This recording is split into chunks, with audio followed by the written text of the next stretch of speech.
Hi, everyone, and welcome to another episode of WTF with Dr. Chris Willems and Alan Stevens. Both of you. I just love having these with you. It's just such a Great. delight. Fantastic. Always lots of fun. And I am Angela Heise, and we are the intrepid trio that goes wherever we go. I mean, like, Usually off track a lot of the time. oh, yes. Okay, well, Yeah. talking about off track, today's topic is destination weddings and themed events. Now, I am not of the demographic where I'd get invitations to destination weddings, but I can see from people's Facebook stories how many and posts how many people have to travel to far corners of the world to attend weddings.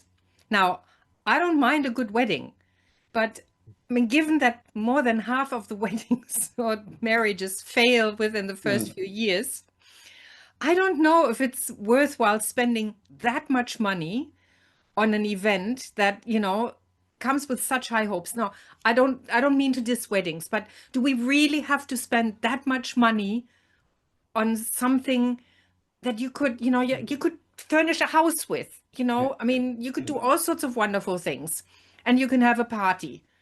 I mean, Buy a house with some of them, not just furnish it, but buy buy the house, yes. Yeah, absolutely.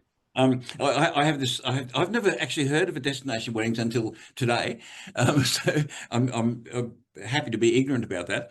But I have this theory that I've developed over the decades that, from observation, that the grander and more expensive the wedding, the shorter the marriage. And if you look at some of these very high profile weddings, and within 6 months, 2 years, they're divorced or whatever. And so and my second wedding had 12 people as guests, and that was it. That was great. Yeah. But it didn't have a theme, and so a destination. So are you saying that people have to travel to like Mexico to go to attend the wedding? Bali, Mexico, Fiji. It depends on where you are, but in Europe they go to Italy. They Spain, they go to all sorts of places. In Europe, it's easier, but if you're in Australia and you have to go to 2 weddings in Bali a year because your friends are all getting married, that adds up. I'd struggle to go to Sydney for a wedding, and I live in Brisbane. Exactly. There's no use inviting me to a wedding and that, unless you're going to also invite me to the divorce party later on. The thing that I find so interesting is you don't just fly there. You can have a themed destination wedding where everybody has to wear clothes of a certain style. So you have to buy the outfits that go with that. So if it's a beach wedding with a Hawaiian theme, or I can't remember, but there are some really bizarre themes that out there. I mean, I saw one the other day that was steampunk. Steampunk. Yes, steampunk is a genre. It's all about Victorian time steam. So steam plus steam era. Yeah, of course. Yeah. So you have outrageous. I mean, they're very difficult to make or buy. And then you've got to take that with you, and it's the cost of the places you go to. You've virtually got to mortgage your firstborn to be able to afford to go to the wedding. Yep, pretty much. Yeah. Crazy. Yeah. Just the amount of money involved.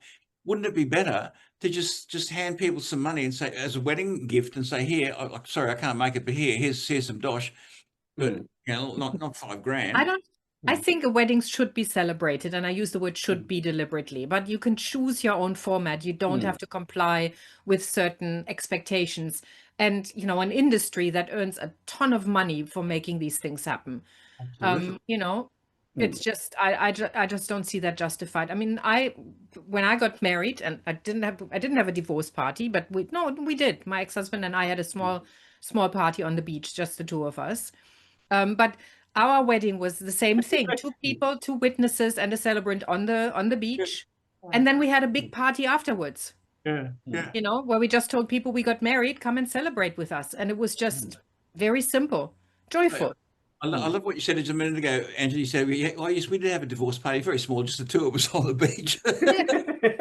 Not quite a party, I don't think.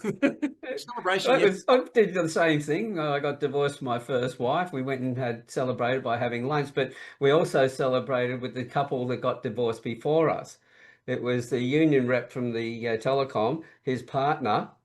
They both got divorced on the same day from their previous partners, and they were celebrating their engagement. So Cool. when things are being done that fast and that, you think, right, there's a what theme. am I doing today? Am I getting married today or am I getting divorced today? I can't remember.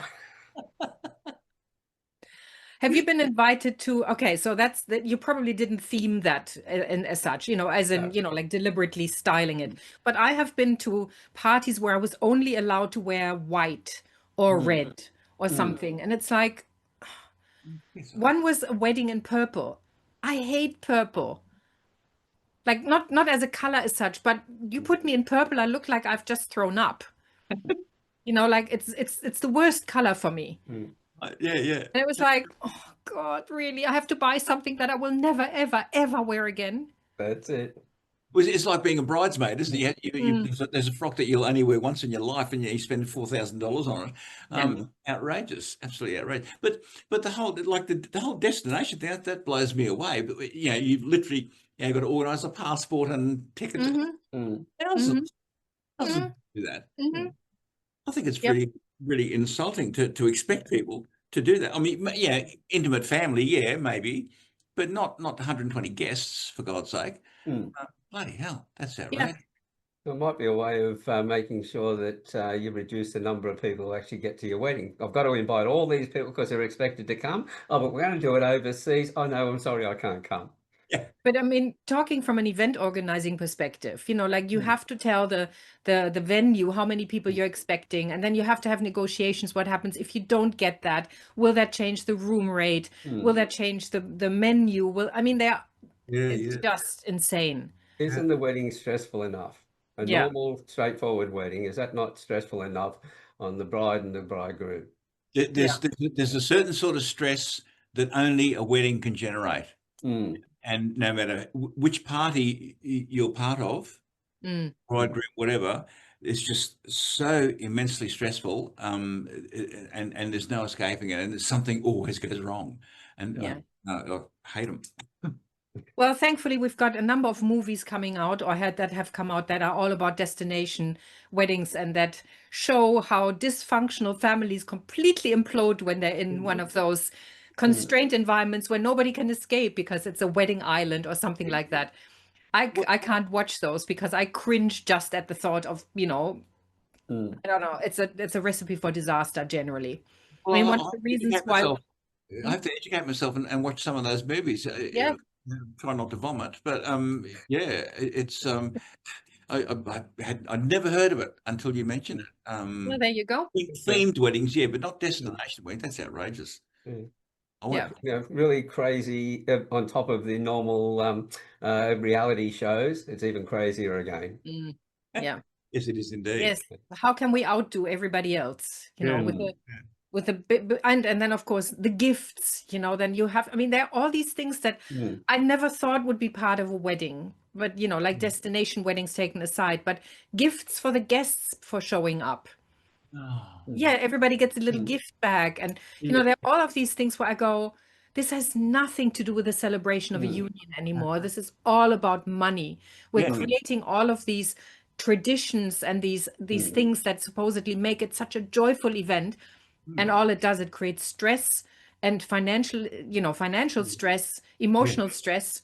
I mean, I've had one of my clients canceled her wedding because her mother insisted that she was only going to pay for the wedding if she had a traditional fruit cake, and my client wanted a chocolate cake.